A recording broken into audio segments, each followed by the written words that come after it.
During the Mahabharata, there was a king in Manipur, a devotee of Shiva. Pleased by his devotion, Shiva grants the king a boon that he will only beget sons. So when a daughter is born to him, the king decides to raise her as a son. The princess learns archery, the art of war, and the rules of governance. Arjuna, in the midst of his 12-year exile, and having taken a vow of celibacy, travels far and wide, at last arriving in Manipur. And this is where our play begins. Present day Manipur, 3000 BC. Something has recently changed in Chitra, the mighty princess of Manipur. She was no longer herself lately, and as much as she would hate to admit, she was in love and she was angry. Such was her anguish that she couldn't sleep anymore, and thus she travels far till she reaches the heavenly abode of Madana, the god of love. And then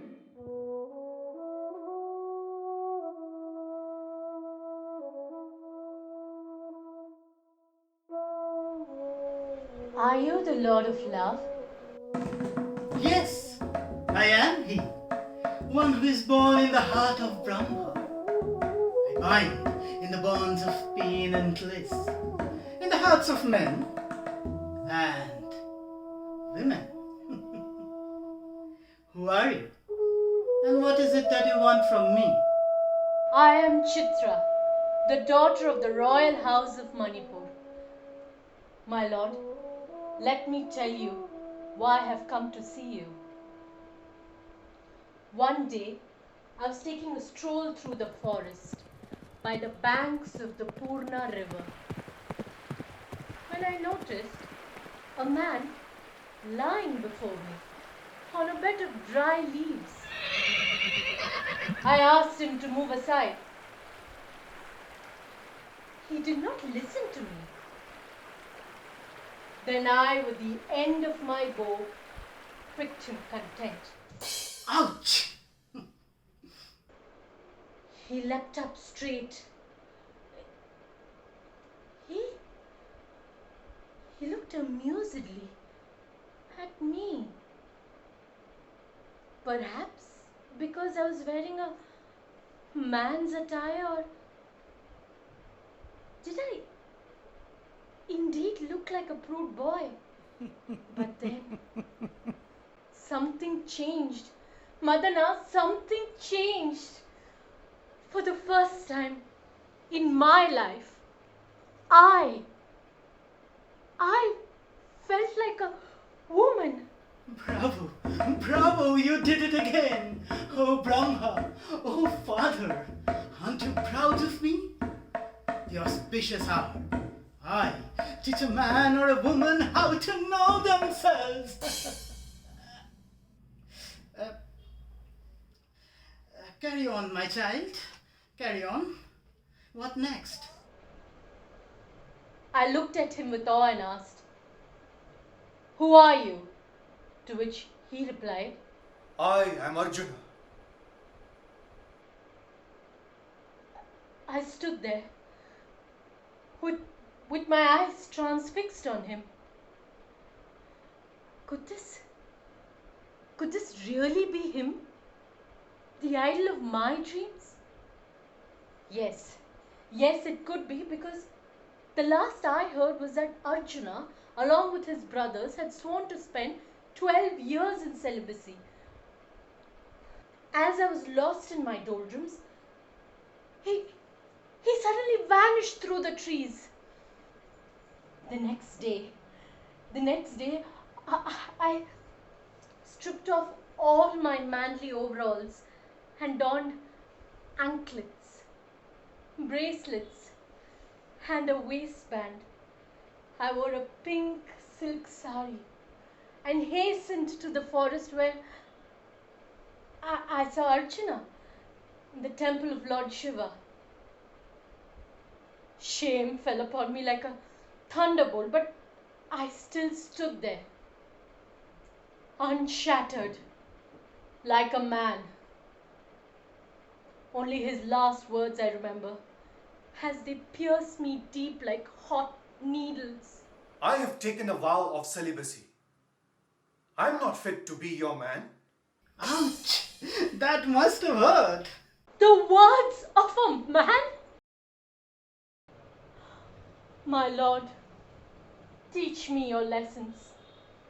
Give me the power of the fairer sex and make me beautiful in the most conventional way. My child, I, Madana, give you my word that the world-conquering Arjuna will beg you to sleep with you. Let me rephrase that better. I, Madana, solemnly promise you that the world-conquering Arjuna will beg you to marriage and eventually sleep with you. And thus left Chitra, anxious, confused, and with butterflies in her stomach. Tonight, at the edge of the lake by the Shiva temple, she will get a new body, endowed with the perfect curves and the pale skin that men desire. But little did she know the man she loves was nearer than she thought. Was I dreaming? Or was I high on the leaves of cannabis? Sitting on this mossy green, I reminisce my bygone years when, slowly but surely, from the sloping darkness came an appropriation of beauty in the perfect form of a woman. Draped in thin white cotton, engulfed her loosely like the early morning mist of the northern hills, revealing the contours of the perfect body that lied underneath. She stood by the edge of the lake, the water acting like a shining mirror, and she seemed surprised by her own beauty. She caressed both her bare arms, unloosened her hair and let it fall back, unhindered. She felt her bosom and marveled at their sensuous perfection, so flawlessly modeled. She touched the outlines of her waist, her exposed limbs, and felt the tender bloom and blush of her skin. She ran her finger across her luscious lower lip and smiled with a gleam in her eyes.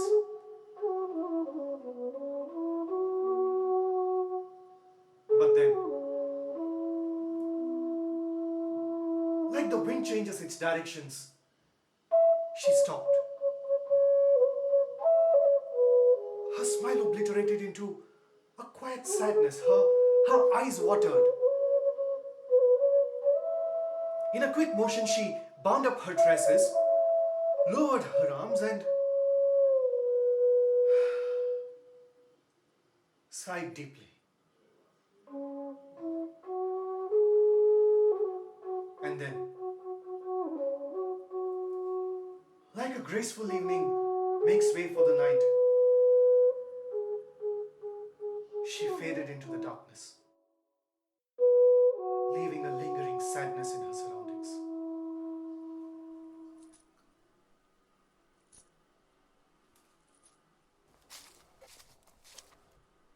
Who is it? Who is that who comes? Krishna. Shh. Quiet.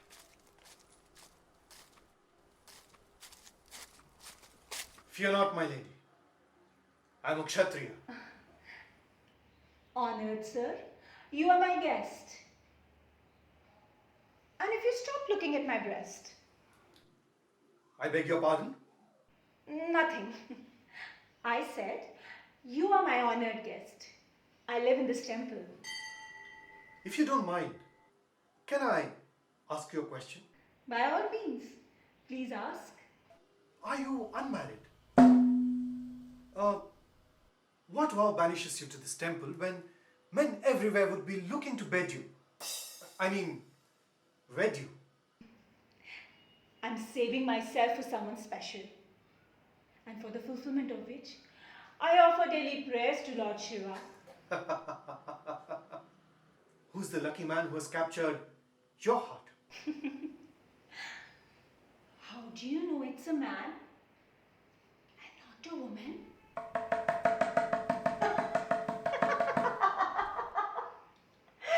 That was a joke, dear sir. He is a man indeed. And thus they flirted like the moon and the sun. As one shone, the other weaned, never giving in to each other. And then finally Arjuna, smitten by the reincarnated beauty, surrendered and confessed of his love in the silence of the woods. A few days later, Chitra is back again at Madana's abode. Why? Didn't she get what she exactly wanted? Or did she? No, I can't. Oh, Madana, what fearful flame you have enwrapped me into. You summoned my child. What happened last night? Last night, I lay half draped on a grassy bed, strewn by the petal of flowers, and recollected the praises of my beauty bestowed upon me by my Arjuna. The history of my past life was completely erased. I felt like a flower, unplucked and untarnished.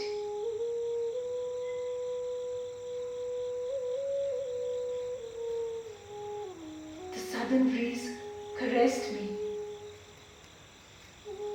to sleep under the flowering malati tree. My hair, my neck,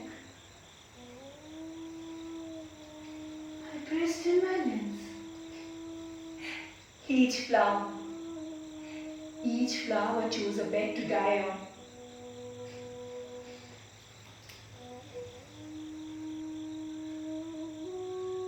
I slept blissfully. When in the darkest hour of the night, I felt a powerful gaze touching me from head to toe. Startled, I got up and saw Arjuna sitting beside me.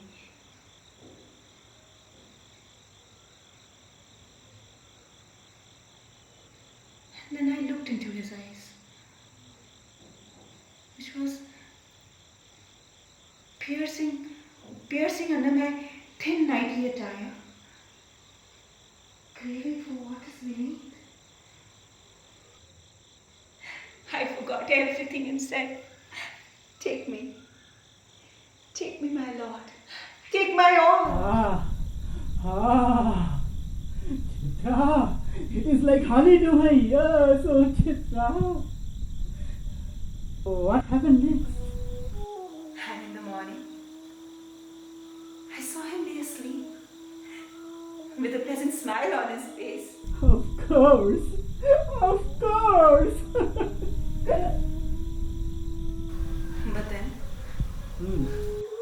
But then I looked around me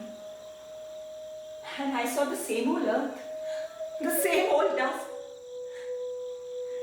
And I ran. I ran away from him. I ran so that I can hide this fair and lovely face of mine and cry.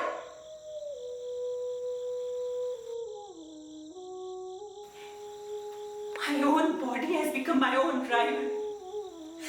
Do you know how hateful and tedious it is to deck this body every day and send it to my beloved? Only to see him caress this body and not me. Oh, Madana, it is not me. Wipe off it, this fake beauty, and give me my true self. Dark, but real. Unattractive, but pure. I can. But if I do, how will you stand up to your lover to snatch away the drink when he has barely even tasted it for one day? Isn't that cruel? Let it be. Let it be, Madana. In this world, where men judge women on their external beauty, I will stand up and show my true self to him. So be it. With the advent of autumn, when the flowering season is over, this external beauty will shed itself of you. But till that time, go back to your festival. Young lass, have some fun!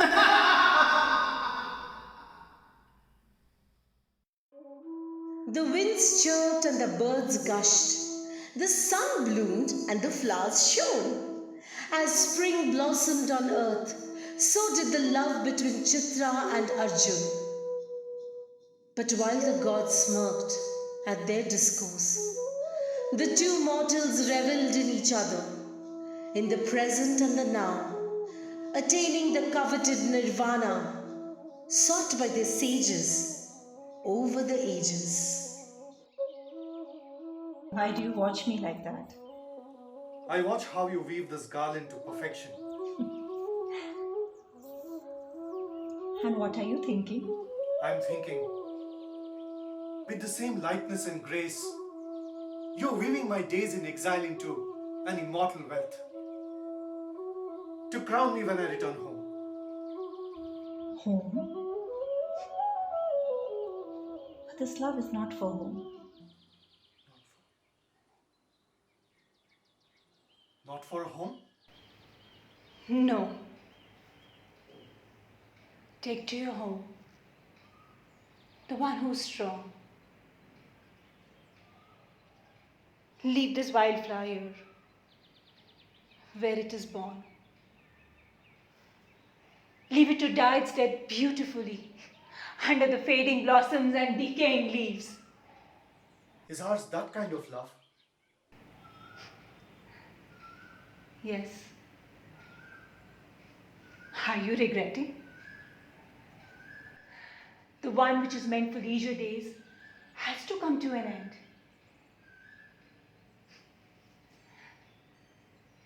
Take me in your arms and make sweet, sweet love to me. My love, can you hear the sound of the prayer bells from the distant village among the silent hum of the trees? Yes, I do. I do. As the time passed by, came in the darkened sky, came in the time when the peacock sang, came in the time when the thunders rang, and as the animals ran for cover, something somewhere seemed to be getting over. Arjuna and Chitra, Chitra and Arjuna. Will they last the beautiful monsoon?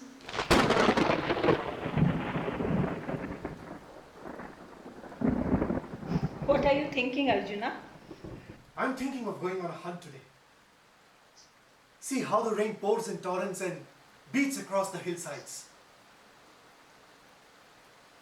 On such a rainy day, my 4 brothers and I used to go chasing wild beasts in the Chitraka forest.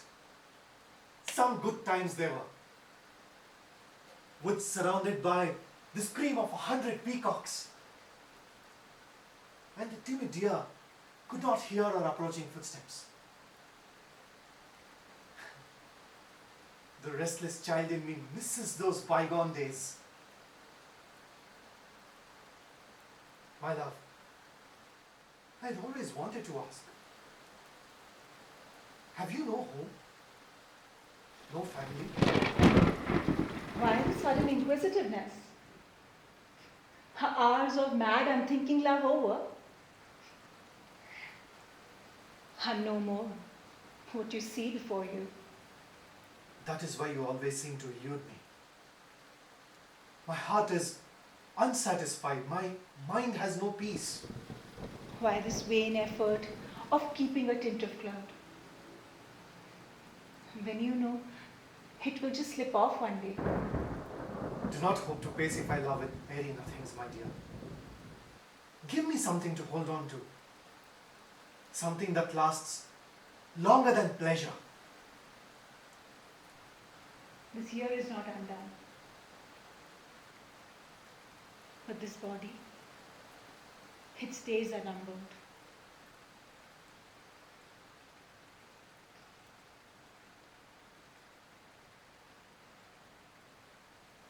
Press it dry of honey and satiate your thirst. Tonight is the last night. Let her beauty burn the brightest tonight, like the final flicker of a dying flame. Let her spend the night in the arms of a lover. Soon it was time for autumn, and as if in the blink of an eye, the grass was no longer green. The birds can no longer be seen. It seemed the world has changed from a beautiful dream to a melancholic scream. As the earth was slowly going into slumber, two souls at a tiny hut by the temple of Shiva were slowly waking up. What happened, Arjuna? Why are you pacing up and down? I'm wondering what kind of a woman Princess Chitra might be. I heard many stories of her today. Oh, Chitra. I have seen her. She has no lovely eyes like me, tender lips, and bosom. What you love. But I've heard in valor she's a man, and in tenderness she's a woman. I would say that is her greatest misfortune. When a woman is merely a woman, she's served by the heart of many men.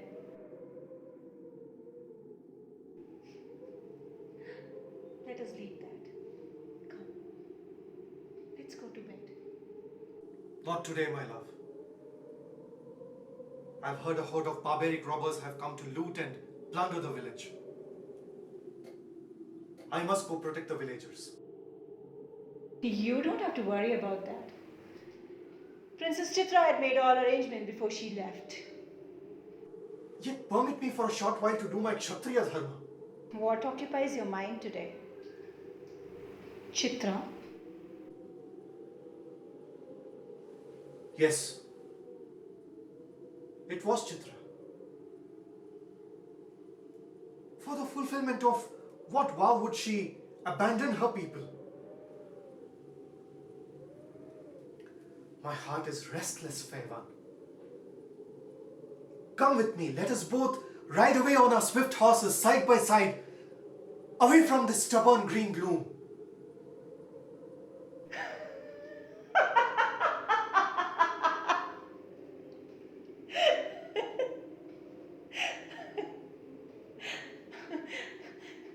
Arjuna, tell me something. Today, by some magic, if I am able to free myself from this voluptuous, perfect embodiment of a woman and fling it off my soul, like we do it with used clothes, will you be able to take it? No, Arjuna, no. You cannot endure it. I never seem to know you fully. You seem to be a woman of many masks.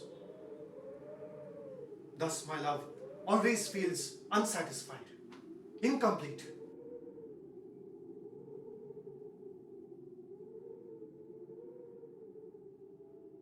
So be it.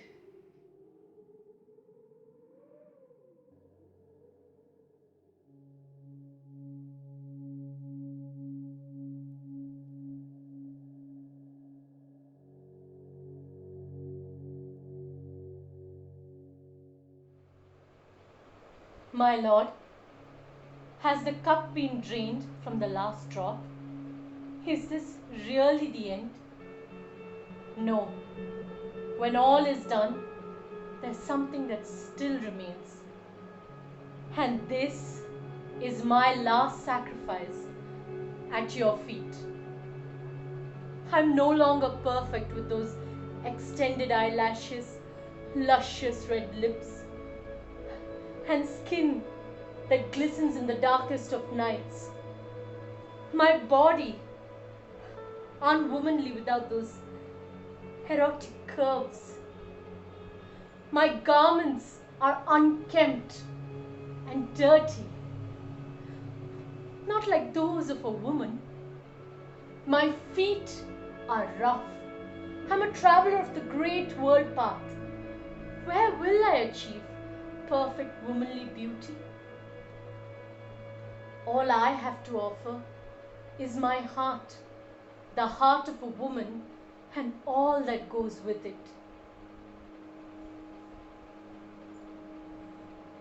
I am Chitra, the daughter of the king of Manipur.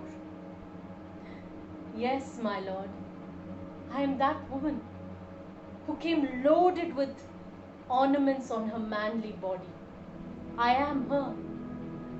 And the flower you smelled for the past year was a disguise bought upon by the boons of gods. That is not me. If you choose to abandon me,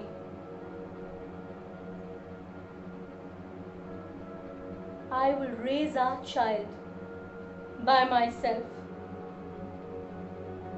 and sing praises of you to him. I'll bring him up like a second Arjuna and send him to you when you need him. But if you choose to have me, I'll stand by your side as your Ardhangini, like the greatest women have from time before time.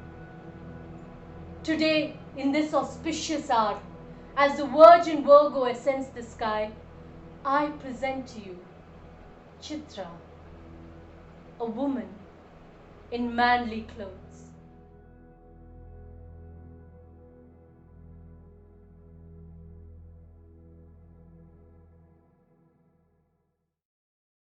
Chitra!